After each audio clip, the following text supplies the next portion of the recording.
Good morning, race fans. Chris here with Jaeger Bombs Fantasy Sports to bring you another DFS NASCAR live show. Today we're talking the Cup Series with the Eagle Park Automotive Grand Prix at Austin, Texas, here at the Circuit of the Americas.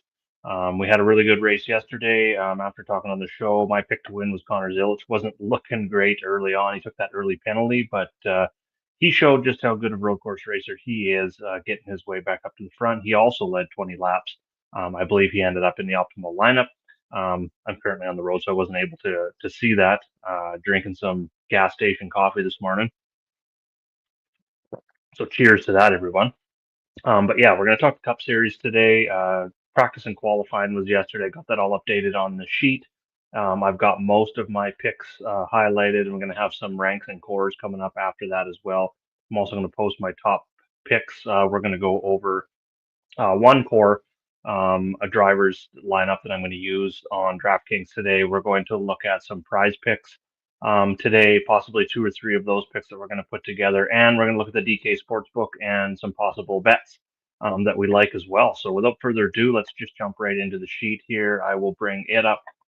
And we're just going to kind of jump all over. If you do have any questions whatsoever, good morning, Liz. Nice to see you back on the show. At some point, I'd love to hear who your pick to win is for today. If you want to, post that up there. I'm also going to grab a link. If at any point, if you're not one of our members and you're looking to get in, grab a copy of the cheat sheet with all of our highlighted plays, our cores, our ranks for multiple coaches, skeleton lineups, our chat room in our Discord, as well as our news channels that we have in there. Make sure to head over to patreon.com/Jagerbombs, and you'll be able to get a either just a NASCAR package from us, or you can jump in and you can grab a all sports package. We're currently covering 10 sports. We've got a big event with the college basketball March Madness coming up. I know Dane's been absolutely crushing that. He got into, I believe it's the King of the Bracket contest. So he's rip roaring and ready to bring you those sheets. He covers that from a betting perspective as well. And if you're looking to sign up, I'm going to post that link right now in the chat. Make sure to just click on that link. You can see all of our options. If you have any questions, you can hit me up on Twitter as well at Jaeger _bombs 9. You'll be able to find us there, or just search Jaeger Bombs Fantasy Sports.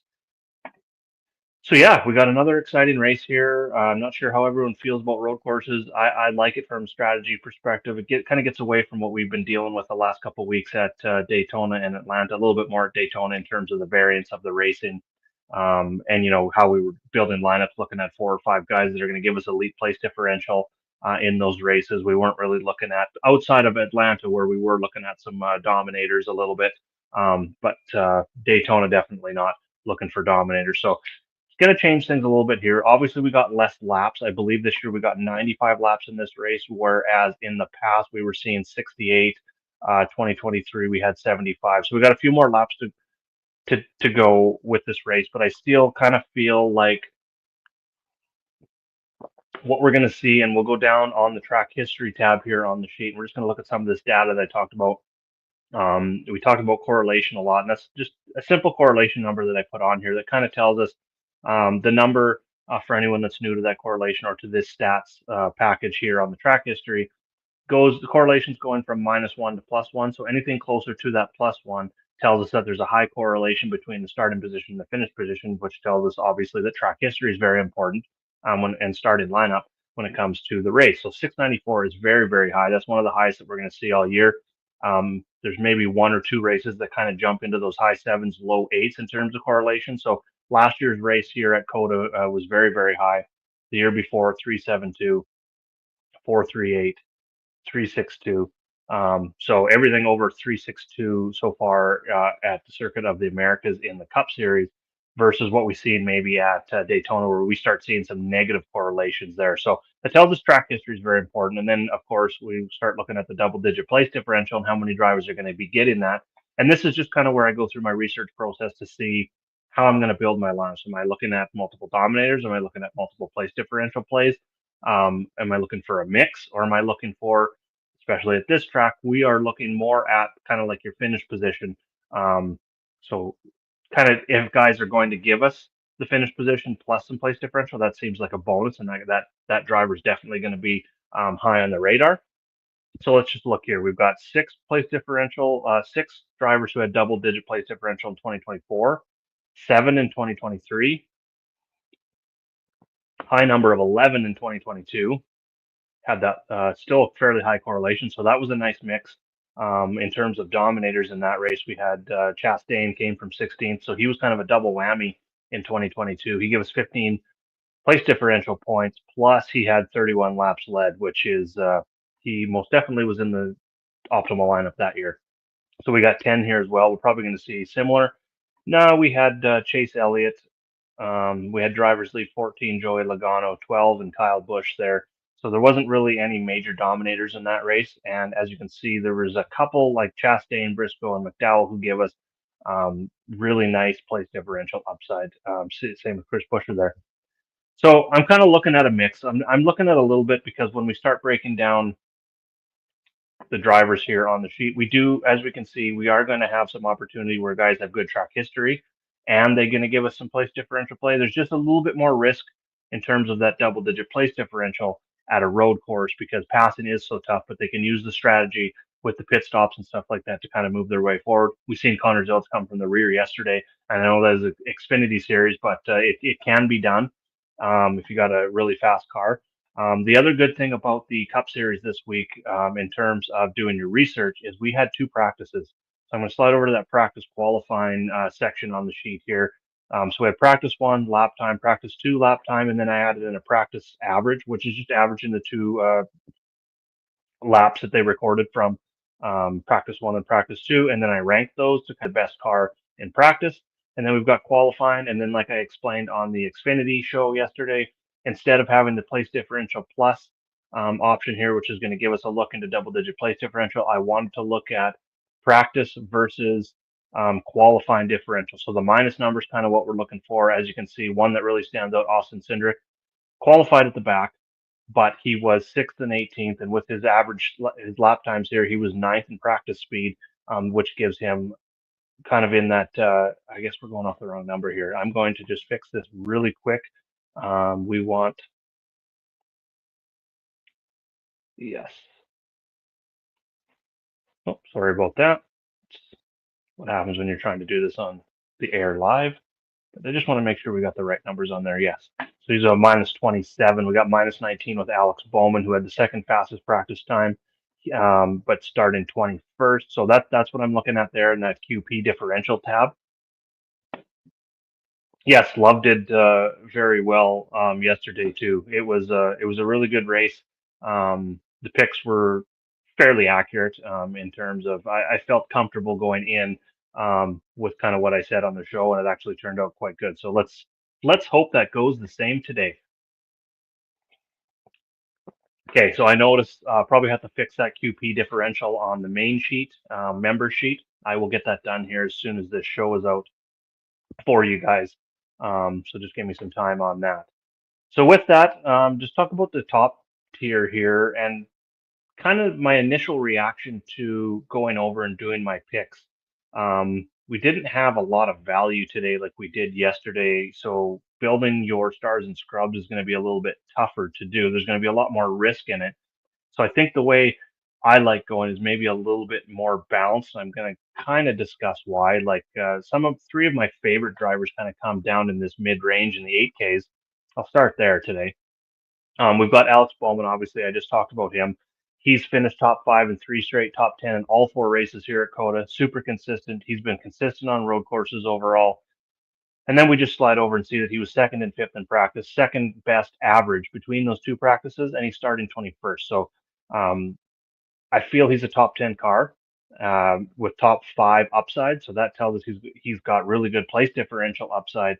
And he's only 8,300. So he's right up there at the top of my ranks this week in terms of building drivers around. And I'm just going to go ahead right now and I'm going to throw him in my lineup because I'm just kind of sold on him. He's one driver that just was sold on right away.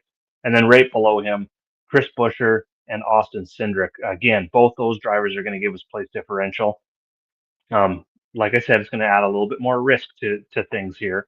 But Buescher, for instance, he's got top 10s in 2 straight, top 15s in 3 of his 4 races here, and I do like his top 15 upside.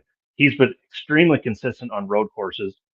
He leads all drivers with 8 top 10s over the last 11 road course races, and he's finished all 11 of those races inside the top 20. Average finish of 8.7, DK average of 48.4. He's blown everyone away in terms of all of those metrics combined, which I really like to see across the board. Plus, like I said, he's given us place differential upside. And I'm going to use the fantasy matrix a lot. I tend to do that during the shows because I really like to explain how I use those when comparing drivers in the same price range and what they kind of need to get you that 5x, 6x return versus other drivers. Now, sometimes it works out a little bit easier to kind of go ahead and see and compare a driver who may give you dominator upside versus a driver that's going to give you place differential upside in the same price range. That really works out nice. Like, for instance, before I get into Chris Buescher here, Tyler Reddick. Um, he needs pretty much right on 50 points to be able to get you that 5x. Well, as you can see, he cannot do that unless he starts leading some laps. Let's give him 30 laps led here. That gets him just over. If he leads 30 laps, which he didn't show the speed, so I don't think he's going to lead a ton of laps. I don't think he's going to get out the gate and lead a bunch of laps here. So that's the reason why I don't really like him today versus William Byron, who's done very well. As we can see, he won the race here last year, top 5, and he's never finished worse than 12th, which is ahead of where he started this week. We talked about it. Well, he's really good in Xfinity as well as in Cup in terms of road course racing. So as you can see, for him to get the same 50 points, he only needs the top 5. He doesn't even need to lead any laps. So the fact that I don't think Reddick is a dominator today, plus the fact that Byron only needs the top 5 to be able to get you those same 5x upside, it's definitely Byron over Reddick for me. And that's kind of one way that I use the fantasy matrix. So now going back to Chris Buescher, starting 24th, kind of looking for that 40.5 points at least. That's right in that 13th, 14th range. He's finished there in 3 of his 4. And like I said, top 10s in 2 his last 2 races, 2024 and 2023 here. And then I talked about his consistency overall on road courses. So I don't feel like he's a driver that's going to get into trouble.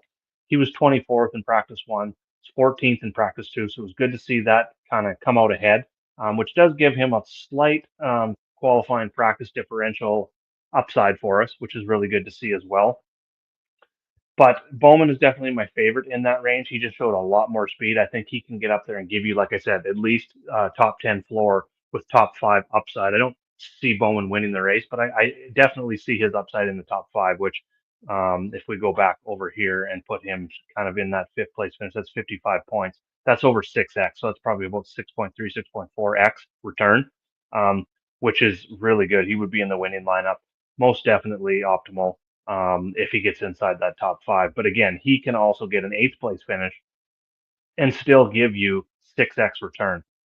And that's kind of where I see his floor is kind of in that 8th to 11th range. And an 11th at 42 points is still giving you a little bit over 5x. That is not going to kill you at all. That's probably still going to put him in that optimal lineup, especially considering he's in that mid 8K range. Austin Cindric's the other one that kind of stands out here with with his road courses, little history, but more because he's starting 36. And again, he should have no problem kind of sneaking up into that top 25, being that, let's just look at his practice times here, but he needs 48 points for a 6X. Well, that gives him, he doesn't even need to crack that top 15. The 16th place finish is kind of right in there as well. So I like that. And then with Cindric here, he's got 2 top 10s. We would probably even take that 19th. It would be very close. It'd kind of be in that 5x range, and I don't think that's gonna kill you. Again, I could probably see if I'm predicting kind of ownership wise today. I think you're probably going to see that Bowman, Bush, or Cindric. There's going to be lineups where those 3 are definitely together in a more balanced build because they all have multiple top 10s here at this track. They're all fairly good or fairly good to really good on road courses.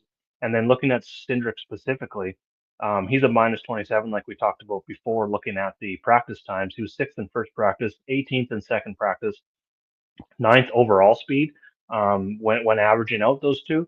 So I really feel like he's definitely got top 20 floor, like that 20th, 21st, somewhere in there, with top 15, even top 10 upside. Top 10, there's definitely going to be some risk, and it's going to be kind of your high end finish. But I do think it is there that he can get up there and give you a top 10. But I think realistically, probably looking at somewhere in between like a 14th, 16th place finish would be excellent. And again, back over here, a 14th to 16th place finish, 49, 47 points, which puts him in that 6X range, which is going to put him in the optimal. So yeah, I definitely see Bowman, Busch, or Cindric being kind of in a higher owned state in terms of together in a lineup in lineup construction today. Now, Liz asked about Ty Gibbs. So I think he's going to go a little bit under owned just because of like I just said, we've got three guys right below him starting outside of 20th, Cindric 36th. They've all got multiple top 10s. They've all got good road course history.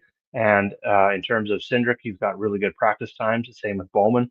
So I think Ty Gibbs is probably going to come in under owned. I think he's maybe a pivot if you're looking in bigger GPPs. If I'm building single lineup or three lineups, I'm probably not going to include Ty Gibbs.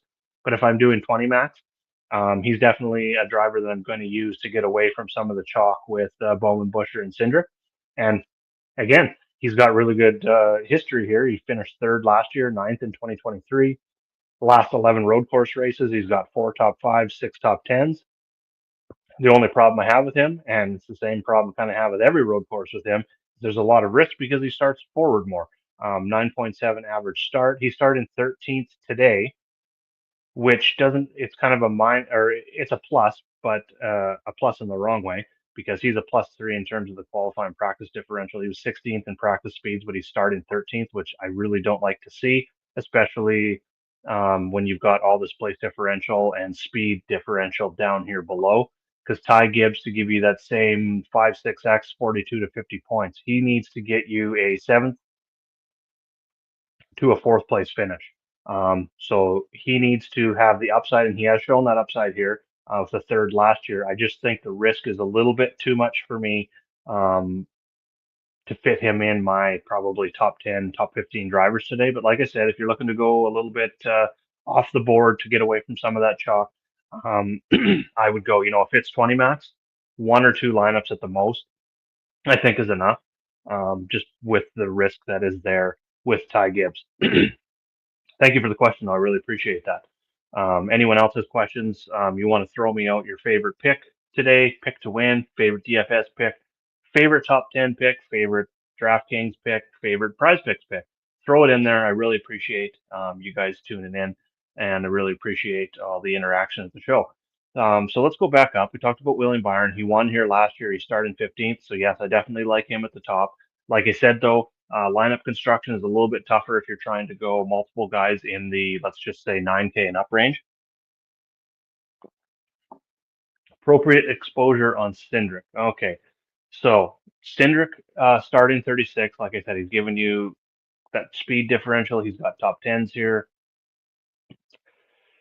I'm guessing in GPP, he's probably going to be in that 40 to 50% range. A lot of people see that starting 36. They see the practice speeds. They're going to be locking in on him. I mean, in 20 max, that puts him in 10 lineups. Myself, I'm not doing it because like I said, I think the risk of coming right from the back, trying to work your way forward, like minimum, we need him to get us. Let's just go back over here. I just want to peek at this for a second. Minimum, we want at least that 40 points from him. So we need a top 20. So he needs to move forward 16 places. I'm probably going 8 out of my 20. So probably right around that 40% is kind of what I'm looking at, I guess. Maybe, yeah, I'm kind of stuck on that 40% with Cindric going into 20 max builds. And when I'm doing that now, the important part is not just his exposure, in 8 of those lineups. So we're going to build 20 max and we're going to have him in 8 of them, or me personally, let's just say, I'm going to have him in 8 of them. There's probably going to be at least 6 of those 8 where I have at least one of Bowman or Busher in there, and there's probably 1, maybe 2 where I'm going to have both of them in there. Like Cindric, Bowman, I think, getting away from the talking about the 3 of them, I think Cindric and Bowman together are going to be a very popular choice. So I think probably out of those 8, I'm probably going to have 3 or 4 that are Cindric Bowman alone, just to be able to capitalize on the upside that they present. If everything goes well, um, you're going to be able to mix in and hopefully get the optimal lineup if those two give you what they need. So say Cindric gets up there and he gives you a 15th to 20th place in a 6X, and Bowman gets up and gives you, say, a 7th or 8th place finish, or even let's just say top 5, and he's going to be in the optimal. Now you've got 4 lineups.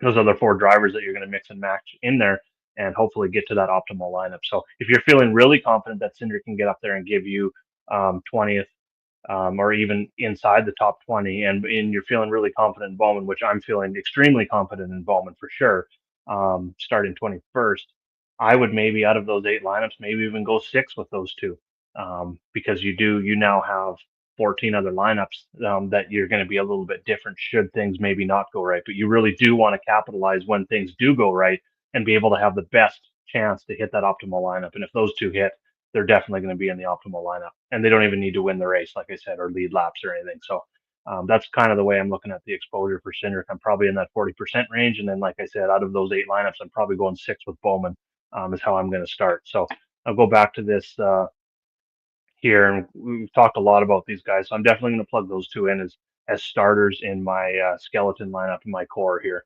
So we'll go from there, and then we'll just kind of move on a little bit. We talked about Reddick and Byron at the top, and we used the DK Fantasy Matrix to kind of show us which one we kind of like better. It comes down to Byron. Obviously, I just don't think Reddick had the speed. 16th in both practices, starting on the pole. So if he doesn't really get out front and control this race, which I don't think he does for that 20, 30, he needs 30 or more laps led to kind of give you that same kind of upside that Byron does starting 15th. So I'm just not really there. Now I know we're getting close to the end of the show because my gas station coffee is cold. Um, that was kind of gross, but I do have to finish it because it's pretty tired this morning. Anyway, moving on. So now we move into some really good road course racers. Let's talk about Shane SVG here, starting 6th. I was really hoping he started either more forward or farther back. He's kind of in that middle ground. Finished 21st in his only race here at COTA. We know he's really good on the road courses, obviously. He's costing us a pretty penny now. He's not hiding down in the high 8K range anymore. He's the most expensive over on FanDuel. So we need him to dominate. And again, back to the fantasy matrix. I think he's maybe GPP only for me because if he wins without any lap sled, comes in the last lap, makes a pass, wins the race, he's given us 5x, which isn't too bad. I don't think that's bad, but for 9,800, I think we want a little bit more. So we kind of need him to get up front and lead some laps. Now I don't think that's out of the question whatsoever. Even at 20 laps led, he's getting you close. He's probably going to give you in that range of 5 fast laps in there. So yeah, with just 20 laps led and a win, he's getting close to giving you that 6x return. I just think with some of the guys that we talked about down below that don't need to win the race or give you dominator points that give you a much greater upside. That's kind of where I'm going in terms of my builds. But if we're betting winners here, and we're going to go over just quickly, he is the favorite to win. Him and Tyler Reddick. Reddick is still a plus 400 to win the race, even though he didn't show near the speed that SVG did. SVG was fastest in both practices. So if I'm betting a winner here and I'm picking the top of the board, it's going to be SVG at plus 380. He was fat, like I said, he's fastest in both practices, while Reddick was 16th. I'm just going to double check that so I'm not talking out of the side of my mouth. Yeah, 16th in both practices versus first in both practices. SVG's got the better car. I think he's the better road course racer. He's only 5 spots behind. I think, in terms of bets to win, it's going to be SVG at the top for me first. So yeah, probably not going to have a whole bunch of exposure in DFS, maybe in that 20% range, maybe up to that. I don't think we're going to get up to 40%, but kind of in that 4-5 lineups, I think we can mix him in. But again, I really like these mid-tier guys, and with the lack of value, which we'll talk about here shortly as well, I just think it's a little bit harder to construct your lineups going after a couple of these top guys when they really need to do everything absolutely perfect all day to give you those. Like, we'd really like to see 30 plus laps led from SVG, which I don't think is out of the question. I think he gives us the best opportunity to get multiple dominator points to get up there and be in the optimal lineup for DraftKings or FanDuel. Um, so out of the guys that are maybe a little bit more risky because of that, I think SVG is definitely at the top for me. Now, when you say do we need a top 10 guy in each field, like finishing top 10 or starting? Um, because if you're talking about finishing, you most definitely need top 10 guys. Um, to be able to do that. Like I know Bowman and Cindric we talked about. Maybe Cindric only needs like a 20th place finish, or Bowman for sure is going to need a top 10 to probably be in that optimal lineup. He showed a ton of speed, so I don't think that's really out of the question. Yes, okay, you're talking starting position. I don't think it's absolutely crucial because, like I said, I think top 10 finishing upside is a little bit more important than starting. Um, just simply because, like I talked about, maybe like SVG's there. We've got Kyle Larson, who was fast in both practice. So him and SVG kind of are right there together. They kind of present the same. They're starting in the same spot. They're right in that same price range. The only difference, they're both fast in practice, but I wouldn't put them together ever. Those two in a lineup, but it would be one of the two that I think would probably get up there and dominate early on. I think maybe Bowman could get up there and maybe dominate later on with his speed, but if you're looking at early dominators, I think Reddick's probably going to. I don't even know if Reddick's going to lead the first lap. That may be a hot take. I don't really know for sure what everyone else thinks about that. I just think with SVG coming down on him, I think it's not going to take very long for SVG to possibly get up front. And if he does, I think we do see that dominator where he leads 20, 30 laps and could be in that optimal lineup. So I think he's got the best chance to do it. With that said, I don't think Larson is going to be anywhere in my lineups. He would be kind of a pivot off of SVG in that same kind of lineup build. So those guys are starting top 10. But no, I don't. I guess to pick your or to answer your question, I don't think you need a top 10 starter in every single lineup because there are guys starting just outside the top 10 and who have speed and place differential upside who I think can finish top 10 to get you there. So I don't think it's absolutely crucial. But like I said, SVG would be the guy if you are looking for someone starting top 10 who's the favorite to be in a optimal lineup or win the race. That is definitely what I would be looking at. Now, next question, Andrew. Andy, also thanks, Andy8403. Thanks for the questions. I really appreciate it. Now let's go over to Andrew. Favorite play under 7K. Okay, so I talked about early on that we didn't really have a whole lot of value this week, which makes stars and scrubs a little bit harder to stomach because you are taking a lot of risk, I think, down here this week. My number one guy, I think, would be Justin Haley in the 7. He has finished top 20 in 3 straight here at this track. He's led some laps on road courses. He has a top 5, only 4 top 20s. So there's a lot of risk down here. Zane Smith, if he wasn't started 20th, I would like him because he's been consistent. 5 of his 7 road course races over the last 2 years, he's finished inside the top 20. So there has been some consistency there.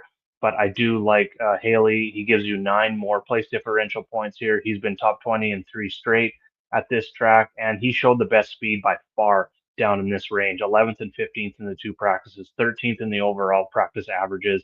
That's a minus 16 in terms of qualifying practice differential. I think he can give you. I think we're looking at maybe like a 15th place finish. If we can get that out of Haley, I think we're super happy. Because a 15th place finish is going to give you 42 points, which is over that 6x return. We're honestly, I think a 5x return would be enough, and we're only looking for a top 20 out of him for that. So I think he can definitely move forward 9 places. So to answer your question, Justin Haley is my favorite driver under 7K this week, and there isn't really a lot of guys that showed, like looking at the practice times, there's not a lot of guys that like Riley Herbst, maybe if you want to go right near the bottom of the salary here. He's min price on FanDuel. He's near min price on DK. He's the only other driver. I guess we got Josh Berry in here starting 35th, but he's other than that, he's one of the only other drivers giving us a negative qualifying, which I should really change these numbers around because it's a negative, but it's a positive. I'll change that around just so it isn't so confusing. But starting 31st, showing 22nd overall speed. Ty Dillon's kind of in that same boat. 25th in overall practice speed. It's another minus 9 So Herbst and Dillon are both giving you place differential upside, but Herbst, first time in a Cup car at COTA, and Ty Dillon, he does have a 21st and a 20th, which that again at 5,100 or 2,000 on FanDuel, he's someone I would definitely consider on FanDuel at that minimum price. Like that's like a free space almost. And at that, we are looking for FanDuel. Let's jump down, look at Ty Dillon at 2,000. Yeah, so it's a little bit different, the scale, actually, in terms of what we're looking for. But yeah, a 6x return is 12 fantasy points. So he's absolutely crushing if he can even get up inside the, I would say the top 25. Ty Dillon is definitely worth it. That is definitely going to allow you to do the Stars and Scrubs build on FanDuel. So he's someone on FanDuel for sure. But Justin Haley, my favorite on DraftKings. Probably mix in some Riley Herbst, like I said. And then we got Josh Berry. He didn't do so well here. He hasn't done well on road courses, so there's a lot of risk with Josh Berry, but he does give you that place differential upside. And like I said, he's got a negative number here in terms of his practice and qualifying differential. Just not great. We're maybe looking at, I think I'd be happy with like a somewhere in that 26th to 30th range from Berry. That's kind of where I feel he does. So in a 20 max, he'd be like one, maybe two lineups where Haley's probably in that 5 to 8. I think I'd mix him in somewhere in there. Maybe not upwards of the 8, which is about 40% in a 20 max, but probably in that 4 to 6 range, let's say, 20 to 30% exposure. I think is where I would probably fit Haley into the mix in terms of my low end drivers. Oh, you're very welcome. Liz asking what my thoughts on Dinger are. So yeah, I was talking about that a little bit earlier in terms of guys who really good on road courses, and we talked about SVG quite a bit. AJ Allmendinger, I definitely like starting 12th. We know how good he is on road courses. He didn't do so good in 23 and 2022 here, but he does have top five upside most definitely. I don't think he's winning the race by any means. He's not a guy like what's his odds here to win the race? Quite a bit down the board, I believe. Yeah, plus 2,200. I don't think he's going to be a race winner.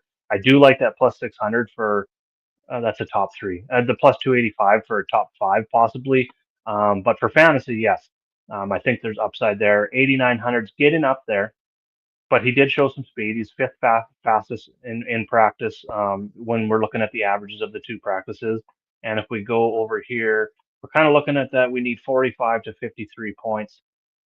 So that 45, we're in that top five range. So we do need that to get into that 5X range. Now the 6X, you're going to need a top three finish. So if you think and you are playing AJ Allmendinger, thinking he's got that top three upside today, you most definitely need him in your DraftKings lineup. But I would also go ahead and take that plus 600 on a top three finish over on DraftKings Sportsbook as well. That's a really good number if you feel like he's got that upside. Personally, I don't, so I'm going to have a little bit lower exposure to him. And then Connor Zilic right below him. I like what I've seen yesterday. He's been in two Xfinity road course races. He's won them both. One of them he got a penalty. Talking yesterday, he got a penalty, started from the back, and came through.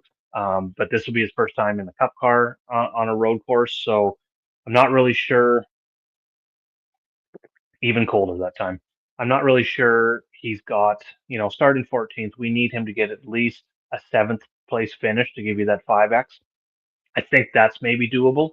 But at 8,700, do we really want to, if we're going with Bowman and Cindric down here, are we really wanting to add Dinger or Zilic into that lineup? Or should we rather maybe add SVG if we really do feel like he's going to get out front and lead some laps and give you that dominator upside in there as well? So that's one way you can build the lineup. So Zilic and Allmendinger, I kind of got pegged the same, maybe looking for a fifth to 10th place finish from them. But for them to kind of be, I think, in our optimal lineups for DFS, they're going to need to give you greater than a fifth to 10th place finish or fifth to eighth place finish, let's say. So not too high on them. We can't ever ignore those guys just because they can have a really good race. They can find some extra speed and they could get up front. And if they do that, then they're very tough to beat. Like I love how we used to go from having road course ringers in some of these cup races to now we've got Allmendinger, Zilic, SVG. Those seem like road course ringers, but they're like regulars in these races now. So we don't just have like one really good ringer now that we're looking at. AJ, like the old days, like say 3, 4 years ago when we were doing these shows, lots. Like we get to a road course, it's like, oh, we need AJ Allmendinger. We need 100% AJ Allmendinger. He's the best on the road course as well. Now we have just those three. Um, talk about just those three. Well, SVG is now a regular. Allmendinger is in the Cup Series a little bit more, and a lot of these other drivers have now become really, really good road course racers. So I don't think these guys are a must anymore. So yeah, Dinger and Zilich are kind of in that. If you're doing 20 max, they're kind of in that lower for me, like the 20% exposure, 15 to 20% kind of thing is the way I'm looking at those guys. Oh, Andrew, very good information here. I missed that tweet. Talking about Dinger complaining about fall off. They could make an adjustment, though. Exactly, they could make an adjustment, but that could set him behind. Going into the start of the race, and that's just going to add a whole bunch more risk. So that kind of puts Zilich ahead of Allmendinger. So I might have to change that on my picks as well. So yes, thank you for that information. I wish I could sit here on Twitter, but I've already got like 17 tabs open, so I kind of missed that one. So really appreciate you. Thanks a lot. All right, any other drivers maybe we didn't talk about? So yeah, with this lineup build, I think the way after discussing things and going over everything, answering questions, this is a core that I really like starting with here. We get SVG, who like I said, very very fast. I think he can get up front. I think he can win the race. I think he can probably lead 20 to 30 laps. There's some risk there, obviously. Um, as you can see, DraftKings Sportsbook really is still feeling high on um, Tyler Reddick. But for that reason, that those two numbers are so close in terms of picking a winner, SVG is the pick for me. He's just shown a much faster car, and to me, he's the better road course racer. So, got another question here from Andy Blaney Logano. Um, Pivot off Cindric or stack. I'm not really looking to stack on road courses ever. They're not really, I don't think, going to be helping each other outside of maybe late in the race. Blocking another team from passing, kind of like an F1 style. But I don't really see that. But out of the two, if we're looking at the two of them, Blaney's got a 12.6, 20. So he's been consistent. He's finished ahead of his starting position today in each of the four races here at COTA. He hasn't had a top five in the last 11. So we're not really looking for a top five from Blaney at 7,800 starting where he is. We're looking for 40 to 47 points, which is kind of in that 14th to just outside the top 10, kind of in that 10th place range, which I do think he has that upside. That's kind of his high end. I don't think we're going to see that sixth place finish. He didn't show so he was fourth in second practice. So that getting inside the top 10 definitely is probably his high end. I would say maybe like that seventh to 10th place finish would be like his high end today. So yeah, I think that would be an excellent pivot off of Cindric and Bowman for sure. And then Logano's even cheaper down here at 7,200. He's been a little bit more up and down at this track. He's got a third, but he's also got a 31st and a 28th, 11th last year. He's been a little bit more consistent on the road courses than Blaney, two top fives, five top tens in his last 11 races. But what he doesn't have that Blaney did was speed. So Blaney gives you the speed. He's a little bit more expensive, not a whole lot, 600. So I'd probably take Blaney over Logano. But I do think, and in terms of exposure, Blaney, you're probably in that 20. I would be in the 20 to 30% range in terms of 20 max. Logano would be a little bit less. I just think there's a little bit more risk. He didn't really show the speed here, and he's been a little bit more up and down at this track. So it'd be Blaney over Logano for me. But I do like both, especially when you're talking Blaney and Logano, Team Penske in the sub 8K range. That just makes a lot of sense there as well. Blaney for sure on FanDuel, he's under 7K, which I really like as well. So you could definitely go there. So back to my core. This is kind of one that I'm running with, and I'm going to provide a couple in our chat. So again, if you're not a member, make sure to scroll up, grab that link, get a NASCAR package or an all sports package from us over on patreon.com/Jagerbombs. We have multiple, we're going to have our ranks. We're going to have our top bets. We're going to have multiple cores, lineups like we see here, skeleton lineups, we call them, with four drivers, three or four drivers that we really, really like that provide people to kind of build your lineups around. Other guys in terms of betting, top fives I'm kind of looking at today. I think Bowman at plus 185 is someone that I'm going to be in on. SVG as a winner, I definitely like that. Um, Other guys, possibly Christopher Bell, at plus 200. I think I like here as a top five finish. Again, I like him as well for he gives you some place differential in terms of betting.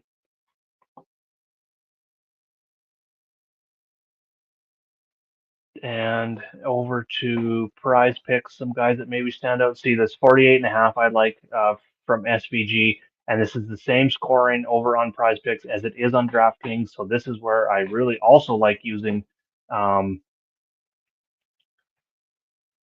the fantasy matrix. So SVG at 48.5. So that kind of puts him in winning. But if we give him 20 laps led, we're only looking at like a top three. So if SVG could lead 20 laps, which is the fastest car, I think that can happen.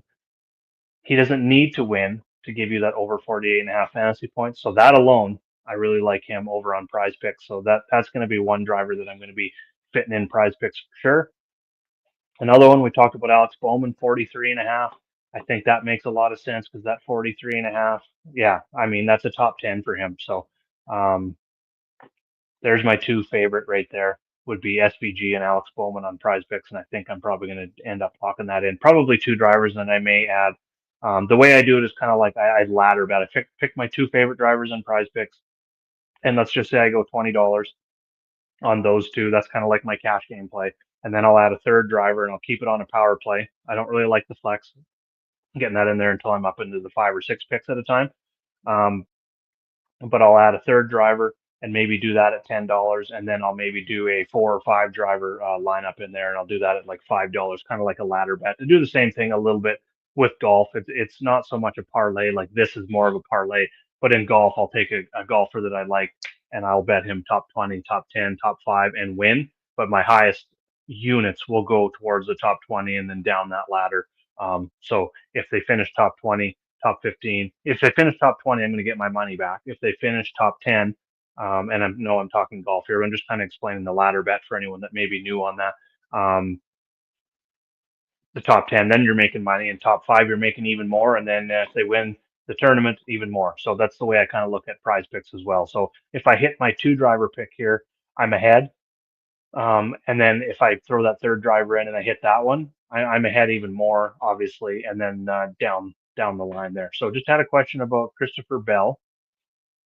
I'll go over him. He's definitely a driver that stands out. He's got very up and down finishes here. He's got two top fives, including a runner up last year, and two races where he crashed out. He's been fairly consistent, three top fives, six top tens in the last 11 road course races. He leads all drivers in average run position, so as you can tell, he's been a little bit maybe unlucky. Um, but really good to see that he's shown speed, more speed than anyone else in the average run position territory out of any other driver. The practice times are what really have me. He's going to need to. Right now, it looks like he's probably in the 15th to 18th range in terms of finish position based off of his speed. Um, by all means, I don't think there's any way that he can't make an adjustment. So don't get me wrong there. I think he can definitely make an adjustment early on in the race or even after the first stage, things like that, and maybe get inside that top 15, top 10, which if he does get inside that top 10, we are looking at, well, 55 points. So fourth place finish, no lap slide is going to give him 6x. I think he does have that upside most definitely. He showed that here at this track specifically before. He just hasn't really shown that ultimate speed, but even 5x return, he only needs an eighth place finish. I do think he is a driver that can crack the top 10 today. There's maybe just a little bit more risk. I'm probably going to have more SVG than him. Bell's probably going to be in that 20% range, I would say. 10, 15, 20%. I haven't really decided exactly yet. 10 would be two lineups. So probably have him in 3, 4 lineups top, somewhere in there, something like that. Yeah, David, there's definitely wrecks in road courses going around some of those tight corners. You're going to see cars go into each other. Now, unlike Daytona, where you're wrecking at 200 mile an hour, the car's totally destroyed and they're going to the garage. Um, you can get some damage on these cars. And there was a car yesterday that ended up finishing, I think, top 5, and I forget who it is right here on the spot, but he had a totally tore up car and ended up finishing top 5. So yeah, you can get in wrecks, but it's not the same kind of wrecks that we're going to see at Daytona that are going to totally destroy the car and send you out of the race. drivers are still going to have a chance. There's going to be a lot of beating and banging going around these corners, left and right turns for sure. So um, awesome that you're new to racing. Um, make sure to keep tuning in. I do these live videos every week. I'd love all the questions and stuff being able to answer. And again, you can hit me up on Twitter at Jaeger_bombs9 if you have any other questions after the show. Or again, head over to patreon.com/JaegerBombs. Sign up to um, it's our Discord, but you get a copy of our cheat sheets for the Truck Series, Xfinity Series, Cup Series. We have 3 coaches that are covering NASCAR this season. Me and Dane and Snods, Nate is his name. So the 3 of us have been covering NASCAR all season. We're going to be continuing to do that. I'm going to continue to do these live shows. Some weeks it's going to be Saturday night. I really like what the Sunday morning show has brought. It's brought a little bit more viewership, a little bit more interaction. So I really appreciate all of you. This has been very, very fun. So I'm going to wrap it up here. I've went about 20 minutes longer than I originally planned to, but when I start getting questions in that, I'll go on for hour, 2 hours if I have to, just because it makes it a lot easier to do these shows when I have the interaction like this. So really appreciate it from the bottom of my heart. Love you guys. Good luck today. And again, if you got any more questions, hit me up in chat or on Twitter. Cheers. Good luck today.